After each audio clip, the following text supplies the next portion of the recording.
धन्य ग्रामे नदी तीरे, शास्त्र में ऐसा लिखा है, धन्य ग्रामे नदी तीरे धन्य नारी पतिव्रता। वो गांव बड़ा धन्य है जो गंगा जी के तट पर बसा। धन्य ग्रामे नदी तटे धन्य मेघे तुला वृष्टि। कार्तिक के महीने में जो बारिश होती है उसे तुला, तुला माने सोने की बारिश कहते हैं।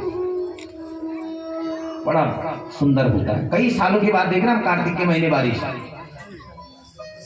नहीं तो यहाँ सितंबर में बारिश बंद हो जाती थी, उसके बाद जनवरी फरवरी में ही दिखती थी बारिश। कई सालों के बाद इस वर्ष हम ऐसा देख रहे हैं, तो बड़ा उत्तम है, शुभ माना जाता है। यज्ञ के आरंभ में, यज्ञ के बीच में बारिश आ जाए, ये 2 वर्ष की पर्जन्य शुभ होते हैं, ये कार्य सफल होते हैं। तो यहाँ क्या हुआ, दैव संयोग से भगवान और सुदामा वन को गए लकड़ी काटने के लिए। लकड़ी काटी, अब बारिश आ गई, आंधी आ गई, तूफान आ गए, दोनों पेड़ में छुप गए, चढ़ गए पेड़ में। एक पेड़ में सुदामा, एक पेड़ में कृष्ण। अब रात होगी, अब निकल घर तो नहीं जा सकते हैं, रात यहीं काटो। तो क्या करा सुदामा ने, अकेले वो चने खा लिए। लेकिन जानते क्यों खाए सुदामा ने वो चने? सुदामा को पता था कि इस चने में दुर्वासा जी का श्राप है, और मैं नहीं चाहता कि मेरा कन्हैया जीवन भर दरिद्री बने। अरे मैं दरिद्री बन जाऊं कोई बात नहीं, लेकिन मेरा कन्हैया कभी भी दरिद्री न बने। इसलिए सुदामा जी ने वो चने अकेले खा करके उस श्राप को ग्रहण कर लिया। चने किसके लिए थे?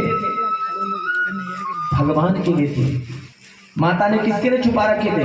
भगवान के लिए। लेकिन सुदामा ने उस श्राप को स्वयं ग्रहण कर लिया और कृष्ण को दरिद्री होने से बचा दिया।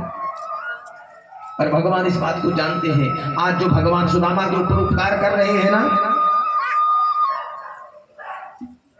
ये प्रायश्चित कर रहे हैं कि मेरे कारण यह व्यक्ति जीवन भर क्या रहा? दरिद्री रहा, और आज मुझे इसके ऊपर कृपा करनी चाहिए। भाई होना मुझे चाहिए था दरिद्री, चने मैंने खाने थे, लेकिन इस व्यक्ति ने मेरे कारण उस चने खा लिया और स्वयं श्राप ग्रहण कर लिया। तो मेरा कर्तव्य बनता है कि इसके इस दुख से इसको दूर कर। ये रहस्य था उस चनों का। इसलिए सुदामा ने भगवान के लिए, पहले हमें भगवान के लिए कुछ करना होता है, ऐसे नहीं देते हैं भगवान, समझ लो। कुछ करोगे तो वो कृपा बनाए।